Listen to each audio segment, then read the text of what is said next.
This is a photograph by Walker Evans, and this is a photograph by Sherry Levine. Walker Evans' photograph dates from 1936, when he was hired by the Farm Security Administration to document the American South in the wake of the Great Depression. Sherry Levine's was taken in 1981 from a reproduction of the Evans photograph, as part of a series titled Yes, After Walker Evans. Credit where credit is due, but if forgery is not at issue here, what is? Evans' photographs are iconic and indisputable documents of the Depression. They show us its face.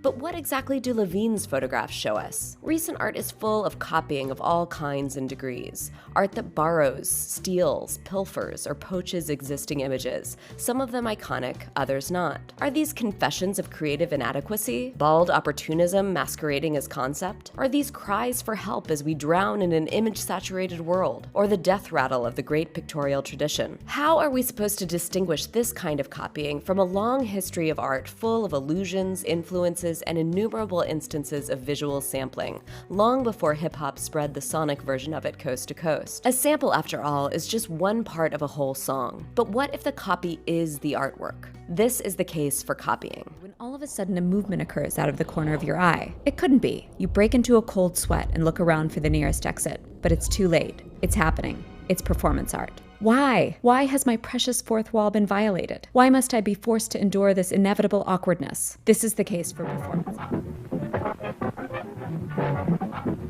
Video art. What is it even? Moving pictures that someone somewhere decided to call art? Distinct from all the other moving pictures that are apparently not art?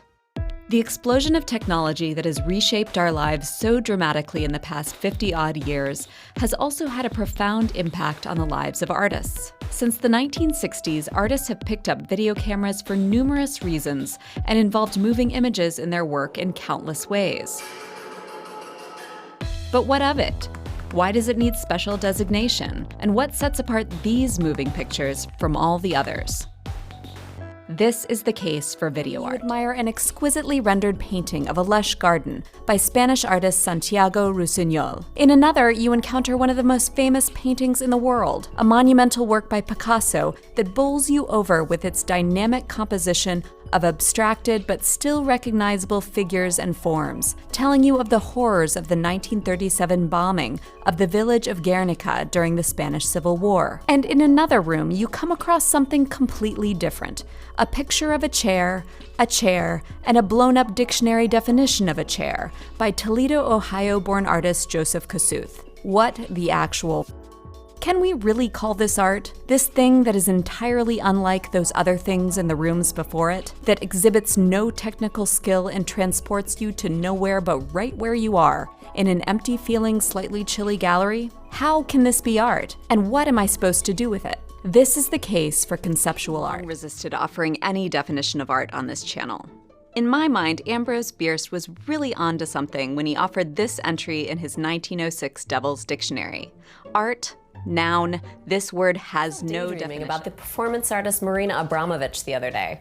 In particular, her 1975 piece, Art Must Be Beautiful, Artist Must Be Beautiful, in which she brushes her hair with a comb in one hand and a brush in the other, while continuously repeating the mantra. Art must be beautiful. Artist must be beautiful. Art must be beautiful. Artist must be beautiful. Art must be beautiful. Artist must be beautiful. Art must be beautiful. Artist must be beautiful. Art must be beautiful. Artist must be beautiful.